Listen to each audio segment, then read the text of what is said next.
নমস্কার, বাংলার কুরুক্ষেত্র নিয়ে আপনাদের সাথে রয়েছে আমি প্রিয়াঙ্কা। শুরুতে আমাদের নজর রাখতেই হবে চাপে পড়ে ফের রিটার্নিং অফিসার বদল। তৃণমূলের অভিযোগে ফের ভবানীপুরে বদল। সোমবারই আমরা জানি ভবানীপুরের রিটার্নিং অফিসার বদল করে কমিশনার, তারপর থেকেই তৃণমূল সরব হয়। মুখ্যমন্ত্রী মমতা বন্দ্যোপাধ্যায় তিনিও সরব হন।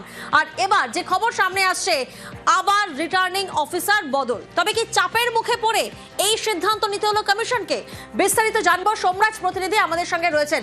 সোমরাজ, নিঃসন্দেহে আমরা বলতে পারি যে মুখ্যমন্ত্রী মমতা বন্দ্যোপাধ্যায় তিনি সরব হয়েছিলেন। তৃণমূলের তরফ থেকে বারবার অভিযোগ করা হয়েছিল এই রিটার্নিং অফিসার বদল নিয়ে।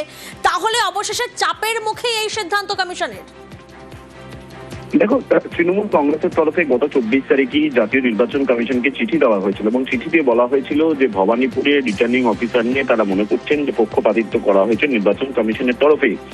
নন্দীগ্রামের প্রাক্তন বিডিও তাকে ভবানীপুরে রিটার্নিং অফিসার হিসেবে নিয়োগ করা হয়েছে। বিরোধী দলনেতার সঙ্গে তার যোগাযোগ রয়েছে বলেও তৃণমূল কংগ্রেস বেশ কিছু তথ্য প্রমাণ তুলে জাতীয় নির্বাচন কমিশনে চিঠি পাঠিয়েছিল এবং তারপর জাতীয় নির্বাচন কমিশনের তরফে রাজ্যের মুখ্য সচিব দুশরান নারিয়ালাকে যে চিঠি দেওয়া হয়েছে সেখানে বলা হয়েছে যে তৃণমূল কংগ্রেসের অভিযোগ রয়েছে গত 24 তারিখে এবং সেই কারণেই জাতীয় নির্বাচন কমিশন রাজ্য সরকারের থেকে 3 জনের প্যানেলের নামের তালিকা চেয়েছে এবং যে 3 জনের মধ্য থেকে একজনকে কমিশন নিয়োগ করতে পারে ভবানীপুর বিধানসভা রিটার্নিং অফিসার হিসেবে। তবে ভবানীপুর বিধানসভা রিটার্নিং অফিসার হিসেবে এখন পর্যন্ত কোনো আধিকারিককে নিয়োগ করা হয়নি, যদিও রাজ্যের থেকে নামের তালিকা চেয়েছে।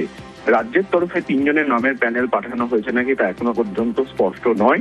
নবান্নের তরফে এই বিষয় নিয়ে আনুষ্ঠানিকভাবে কোনো প্রতিক্রিয়া পাওয়া যায়নি। নির্বাচন কমিশন গোটা বিষয়টি নিয়ে মুখে কুলু পেটেছে।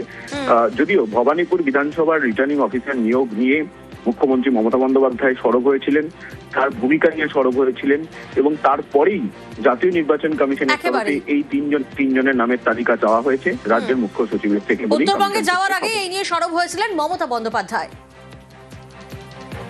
রাজ্যের 73 বিধানসভা রিটার্নিং অফিসার বদল করে কমিশন। নন্দীগ্রামের বিডিওকে পাঠানো হয় ভবানীপুরে। আমরা জানি যে ঠিক উত্তরবঙ্গে যাওয়ার আগেই এই নিয়ে সরব হয়েছিলেন মমতা বন্দ্যোপাধ্যায়।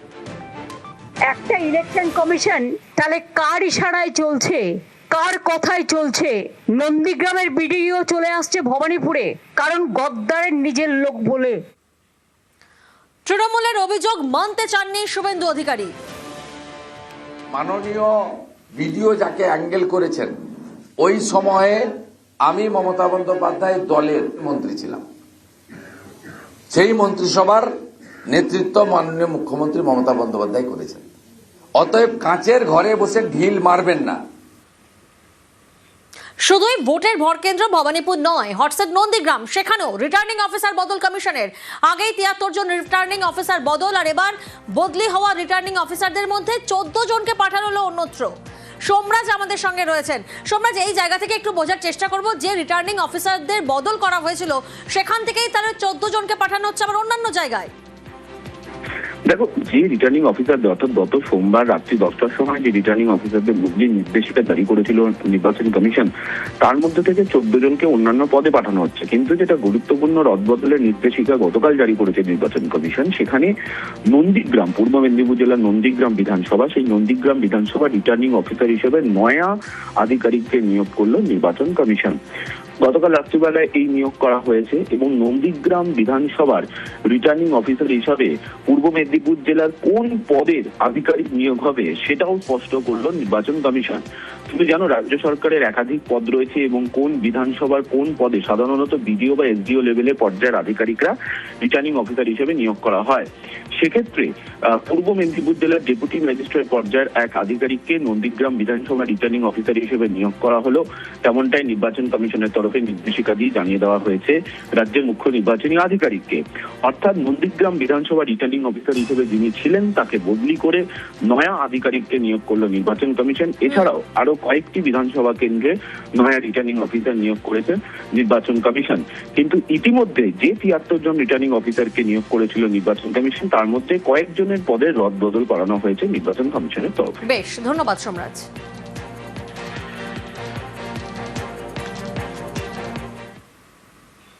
অন্যদিকে ভোটার তালিকা থেকে 255 জনের নাম বাদ।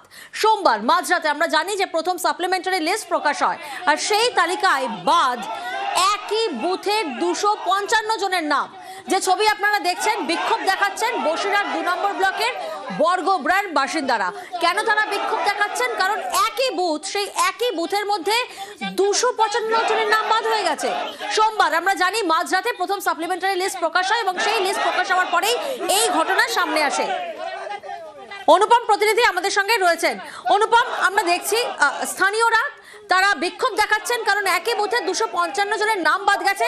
তারা কি বলছেন, কোন গ্রাউন্ডে, কি কারণে তাদের কাছে বিচারাধীনের নোটিশ আসে বা কি কি নথি তারা জমা দেয়, তারপরেও এত জনের নাম বাদ? দেখো, এখানে সব থেকে বড় প্রশ্ন যে কি গ্রাউন্ডে এই যে 255 জনের নাম বাদ গেল, এই যে ভোটার তারা নিজেরাও জানে না এবং তার জন্যই কিন্তু তারা আজকে একদম ভোটার কার্ড হাতে নিয়ে তারা বিক্ষোভে সামিল হয়েছে। তাদের মূলত যেটা দাবি, এই যে 255 জন তাদের যেসব পূর্বপুরুষ যারা আছে তাদের সঠিক 2002 সালের যেসব ভোটার লিস্টের নাম থেকে শুরু করে তাদের দলিল থেকে শুরু করে যেসব নথি ইলেকশন দপ্তর থেকে দেওয়ার কথা ছিল সবটাই তারা সঠিকভাবে দিয়েছিল, কিন্তু তারপরেও 935 জন ভোটারের মধ্যে 255 জনের নাম ডিলিট হয়ে গেছে। এতে কিন্তু এলাকার মানুষ রীতিমতো ক্ষোভে ফেটে পড়েছে এবং তারা বহুবার স্থানীয় পঞ্চায়েতের থেকে শুরু করে বিএলও এবং ইআরওর কাছে গিয়ে কোনো সদুত্তর না মেলায় তারা আজকের রাস্তা অবরোধ করতে বাধ্য হলো। তাদের যেটা দাবি, ইলেকশন দপ্তর পুরো এক রাজনৈতিক দলের মদতে তারা ইচ্ছাকৃতভাবে এইরকম ভাবে নাম বাদ দিচ্ছে। এর জন্য প্রতিনিয়ত মানুষ দুশ্চিন্তায় তাদের হার্ট অ্যাটাক হচ্ছে, তারা মৃত্যু হচ্ছে, তারা আত্মহত্যার পথ বেছে নিচ্ছে। ইলেকশন দপ্তর চরম হয়রানির শিকার হচ্ছেন স্থানীয়রা। ধন্যবাদ অনুপম। 255 জনের নাম ডিলিট হয়ে গেছে। 255 জনে এখানকার বৈধ নাগরিক। এই বৈধ নাগরিকের নামটা কাটা গেল কেন? নির্বাচন কমিশনের কাছে আমরা জবাব চাইছি। প্লাস আমাদের নামটা পুনরায় যেন তুলতে পারে, আমরা 2026-এর নির্বাচনটা যেন দিতে পারি। সব ডকুমেন্ট দিয়েছি, মাধ্যমিকের অ্যাডমিট দিয়েছি, জন্ম সার্টিফিকেট দিয়েছি, তারপরেও আমাদের নামটা কাটা গিয়েছে। নির্বাচন কমিশনের এই জবাব দিতে হবে আর আমাদের নামটা পুনরায় তুলতে হবে। আমরা প্রচুর আতঙ্কে আছি, কারণ আমরা কি করবো আমরা কিছুই বুঝতে পারছি না। পুরো গ্রাম এখন আতঙ্কে আছে। 255 জনকে এইভাবে হেফাজতলি বাদ দিয়েছে। বাদ দেওয়ার মতো তারা না, তারা সত্যিকারেরই ভোটার বা ভোটার হওয়ার যোগ্য বা ভোটার মানে ভোট দেওয়ার যোগ্য, কিন্তু সেই প্রার্থীগুলোকেই বাদ দিয়েছে, সেই ভোটারগুলোকেই। আর একটা কথা বলছি যে এদের যেই বাদ দিয়েছে সেসব দেখলে নিজেরই কষ্ট হচ্ছে। আমি নিজেই কি করে তাদের সামনে যাবো এটাই আমি ভেবে পাচ্ছি না। এর জন্য দায়ী নির্বাচন কমিশন দায়ী। অন্যদিকে আবার একটি বুথে বেশিরভাগ ভোটার মতুয়া, আর তাদের মধ্যে 43 জন বিচারাধীনের 42 জনেরই নাম বাদ গিয়েছে বলে অভিযোগ। সাপ্লিমেন্টারি লিস্ট প্রকাশের পর মতুয়া প্রধান বাগদার গ্রামে উদ্বেগ। আমডাঙ্গা, হারোয়া, বাঁকুড়ার বিষ্ণুপুরের অনেক ভোটারই এখন চিন্তায়।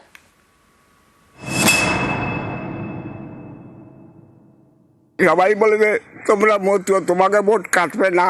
তবু আমরা এতদিন ভোট দিয়ে আসতেছি, তবু আমাকে ভোটটা কাটিয়ে গেল।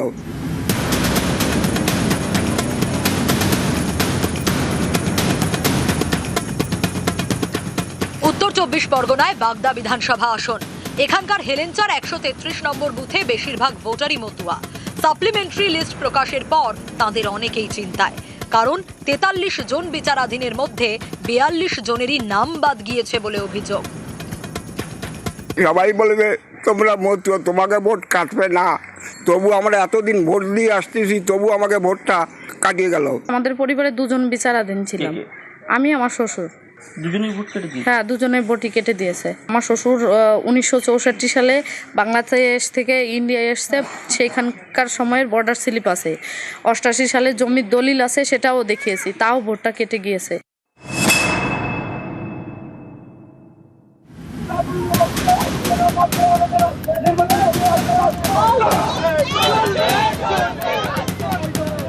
উত্তর 24 পরগনার আমডাঙ্গা, এখানকার শশীপুরে 58 নম্বর বুথ। অভিযোগ, এই বুথের 241 জন বিচারাধীনের মধ্যে 136 জনের নাম বাদ গিয়েছে। বৃহস্পতিবার এ নিয়ে রাস্তায় নেমে বিক্ষোভ দেখান স্থানীয়রা। এসআইআর নামে যেভাবে মানুষকে হয়রানি করা হচ্ছে, যেভাবে 136 জনের নাম বাদ দেওয়া হলো, আমরা তার বিরুদ্ধে বিক্ষোভ জানাচ্ছি। আমার বাবা 2002 সালে নাম থাকা সত্ত্বেও আমি সহ এখানে সবার নাম বাদ চলে গেছে।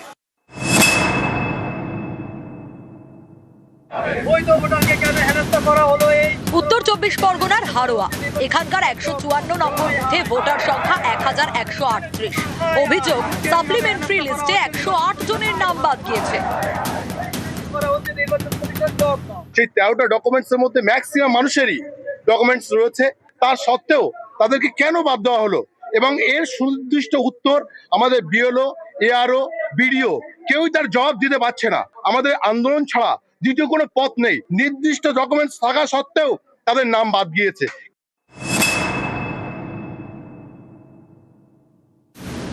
মুর্শিদাবাদের হরিহরপাড়া, এখানকার খিদিরপুর পঞ্চায়েতের 145 নম্বর বুথেও অনেকের নাম বাদ গিয়েছে। অভিযোগ, সাপ্লিমেন্টারি লিস্টে বাদের তালিকায় 96 জনের নাম। এরপর থেকেই অনেকে আতঙ্কে। ফোন নাম্বার দিয়েছে, কোনো কাজই হয় না। বিএলওর কাছে এসে আমাদেরকে সই নিতে হয়। বিএলওর মানে বাড়ি বাড়ি যাবে, তারা বাড়ি বাড়ি দিয়ে সই নিবে বিএলও, তা না করে আমাদেরকে বিএলওকে খুঁজে বিএলওর কাছে আসতে হয়েছে আমাদের সই নিতে।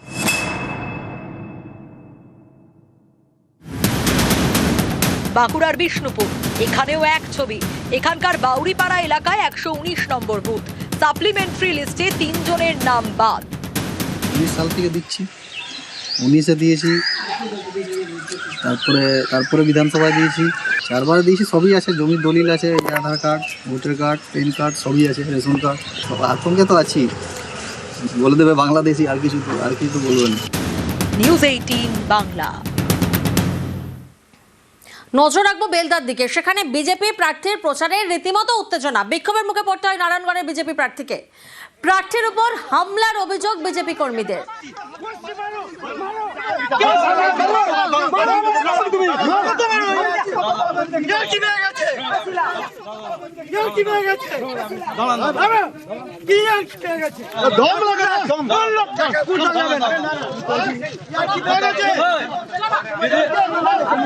শঙ্কর প্রতিনিধি আমাদের সঙ্গে রয়েছেন। শঙ্কর, যে ছবি আমরা দেখছি, গ্রামবাসীদের একাংশের ক্ষোভের মুখে পড়েছেন রমাপ্রসাদ গিরি, কিন্তু কি কারণে এই ক্ষোভ? দেখো, পশ্চিম মেদিনীপুর জেলার বেলদা থানার অন্তর্গত হেমচন্দ্র গ্রাম পঞ্চায়েতের রাম সরিষা এলাকা রয়েছে। সেইখানে আজকে রামনবমীর সকাল সকাল তিনি প্রচারে বেরিয়েছিলেন বিজেপি প্রার্থী রমাপ্রসাদ গিরি।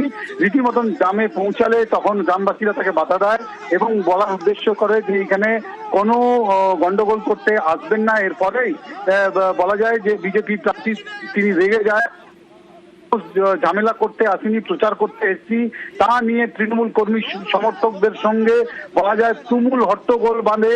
এর পরেই যে খবর ছড়িয়ে পড়ে, বলা যায় যে বেলদাতে এই খবর আসার পরে দলীয় কর্মী সমর্থকেরা রাজ্য সড়ক অবরোধ করে সেখানে বসে টায়ার জ্বালিয়ে তুমুল বিক্ষোভ দেখাচ্ছে বলে জানা গেছে। ইতিমধ্যেই কেন্দ্রীয় বাহিনী এবং পুলিশ রাম সরিষা গ্রামে পৌঁছেছে এবং পুলিশ তাদের বুঝিয়ে উঠানোর চেষ্টা করেছে। যারা এই ঘটনা ঘটিয়েছে তাদের বিরুদ্ধে ব্যবস্থা নেবে। এদিকে তৃণমূল যেটা অভিযোগ করছে যে এইটা পুরোপুরি বিজেপির সাজানো গল্প, তার সঙ্গে কোনো লোক নেই, নিজেকে মিডিয়াতে আসার জন্য এই কাজ করছে বলে তারা জানিয়েছে।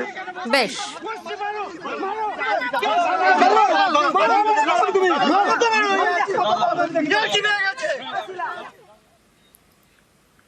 শাহের সফরে বিজেপির চার্জশিট, ভোটের বঙ্গে ফের শাহী সফর। 15 বছরের তৃণমূল জমানায় বাংলার হাল কি? রাতে কলকাতায় পৌঁছে আগামীকাল বিজেপির চার্জশিট। সুস্মিতা প্রতিনিধি আমাদের সঙ্গে রয়েছেন। সুস্মিতা, অমিত শাহের এই যে বঙ্গ সফর, সেই বঙ্গ সফরে মূলত কোন কোন বিষয়ে পর্যালোচনা হতে পারে এবং কেন আমরা বলছি চার্জশিট, তার ব্যাখ্যা কি হতে পারে? দেখো, পর্যালোচনার কিছু নেই। 294টি বিধানসভা কেন্দ্রে আলাদা করে বিজেপির যারা নেতৃত্ব রয়েছে 294 আসনে, তারা সেখানে ইন্ডিভিজুয়াল যে চার্জশিট, সেই চার্জশিট ইতিমধ্যে প্রকাশ করেছে এবং এই মুহূর্তে আগামীকাল শাহী সফর হতে চলেছে আবার বিধানসভা নির্বাচনের আগে ভোট ঘোষণার পর। এবং এই শাহী সফরে কেন্দ্রীয় স্বরাষ্ট্রমন্ত্রী অমিত শাহ তিনি আগামীকাল গোটা রাজ্যের নিরিখে চার্জশিট প্রকাশ করবেন। যেমনটা বিজেপি সূত্রে জানা যাচ্ছে, 35 থেকে 40 পাতার চার্জশিট আগামীকাল কেন্দ্রীয় স্বরাষ্ট্রমন্ত্রী তিনি সাংবাদিক সম্মেলন করে প্রকাশ করবেন এবং যেখানে রাজ্য সরকারের গত 15 বছরের যে রাজ্যের বেহাল অবস্থা, সেই বেহাল অবস্থা তুলে ধরা হবে। 14টি পর্যায়ে এই অবস্থার বর্ণনা করবে অমিত শাহ এবং সেখানে শিক্ষা, স্বাস্থ্য, নারী নিরাপত্তা থেকে আরম্ভ করে রাজ্যে কৃষি, শিল্পায়ন সবটাই তুলে ধরা হবে। এবং শুধু গত 15 বছরে রাজ্য সরকারের বিরুদ্ধে তারা ক্ষোভ উগড়ে দেবেন এই চার্জশিটের মাধ্যমে এমনটা নয়, গত 15 বছরে কেন্দ্রীয় সরকার এ রাজ্যের জন্য আবাস থেকে আরম্ভ করে সড়ক কিংবা জল প্রকল্প থেকে আরম্ভ করে সৌর বিদ্যুৎ যে সমস্ত খাতে কত কত টাকা বরাদ্দ করেছে এবং তার কত বাস্তবায়ন হয়েছে সেই সবটাই বর্ণিত হবে এই চার্জশিটে আগামীকাল বেলা 12টায় রাজারহাটের পাঁচতারা হোটেলে এই চার্জশিট পেশ করবেন কেন্দ্রীয় সমস্ত। পায়ে পায়ে প্রচারে আমরা নজর রাখবো বালুরঘাটের দিকে। বালুরঘাট, সেখানে রামনবমীর মিছিলে সুকান্ত মজুমদার। যে ছবি এই মুহূর্তে আপনারা দেখছেন, বালুরঘাটের রামনবমীর মিছিল এবং সেই মিছিলে সুকান্ত মজুমদার তিনি হাঁটছেন।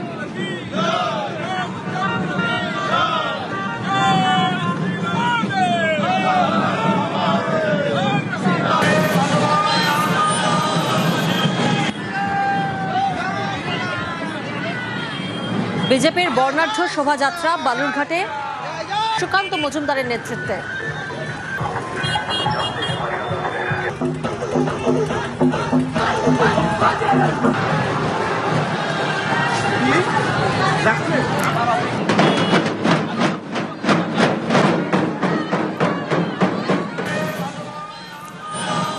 আর বালুরঘাটের পরেই নজর রাখবো হট সিট, ভোটের ভর কেন্দ্র ভবানীপুর। ভবানীপুরে ভোট প্রচারে ফিরহাদ হাকিম। চেতলায় জনসংযোগে তৃণমূল কংগ্রেস। মমতা বন্দ্যোপাধ্যায়ের হয়ে প্রচারে ফিরহাদ হাকিম। ভোটের ভর কেন্দ্র ভবানীপুর, হট সিট ভবানীপুর এবং সেই ভবানীপুরে ভোটের প্রচারে ফিরহাদ হাকিম। চেতলায় জনসংযোগে তৃণমূল কংগ্রেস। মমতা বন্দ্যোপাধ্যায়ের হয়ে প্রচারে ফিরহাদ হাকিম।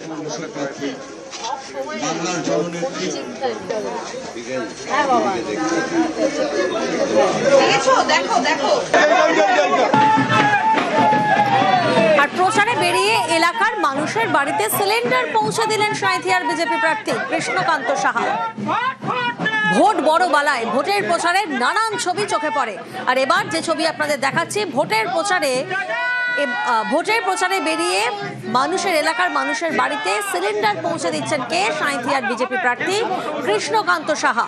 প্রার্থী যখন ওই বাড়িতে প্রচারে আসেন সেই সময় সিলিন্ডার ডেলিভারির গাড়ি আসে, আর তখনই গাড়ি থেকে নিজের হাতে সিলিন্ডার নামিয়ে সোজা বাড়িতে পৌঁছে দেন প্রার্থী। দেখুন সেই ছবি।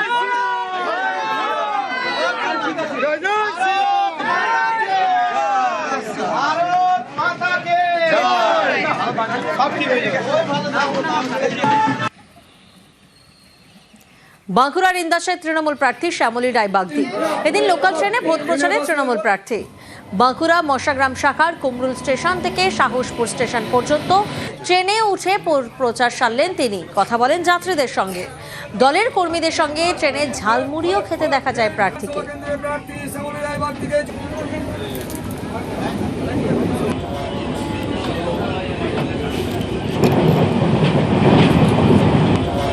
দিদির এই পরিষেবাগুলো যাতে থাকে বিগত দিনে, সেই জন্য মানুষের কাছে আমরা পৌঁছাচ্ছি, যাতে দিদিকে চতুর্থবারের জন্য মুখ্যমন্ত্রী করা যায়, এবং সেই প্রচারই আমরা করে চলেছি। উন্নয়নের যে রথ চলেছে, কারণ আমাদের সরকার তৃণমূল সরকার যে উন্নয়নের ধারা রথটাকে টেনে নিয়ে গেছেন, সেই উন্নয়নের দিক থেকে বলতে গেলে আমরা এক ধাপ এগিয়ে আছি, বিপুল ভোটের আশা করা যায়। বিজেপি প্রার্থীর চোখে জল, বীরভূমের সাঁইথিয়ার বিজেপি প্রার্থী কৃষ্ণকান্ত সাহা। প্রচার শুরুর আগে নন্দী কেশরীতলায় পুজো। এদিন পুজো দেওয়ার সময় আবেগে কেঁদে ফেলেন তিনি।